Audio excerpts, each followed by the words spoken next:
Hello everyone, this is Julian from Kanen Coffee, and today we have a Profitec with us in the shop, and it came in for a general tune-up and also a little bit of servicing inside of the machine.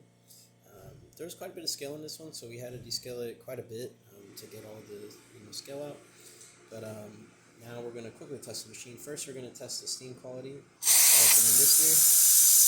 As you can see, steam's working really well, and it should last quite a long time, especially since we descaled the entirety of the boiler by overfilling it with citric acid and then draining it all out.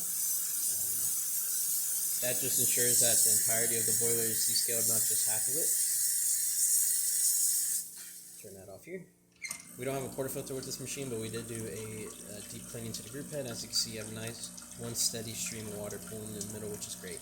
If you were to look under it, you would see all the water kind of gravitate towards that little part. That's really good. That means there's no clogging with coffee or anything like that. And of course, the hot water top looks really good. That's about it for this repair. If you like this video or any of our other repairs on our channel, leave a like, subscribe, hit the bell. Thanks for watching.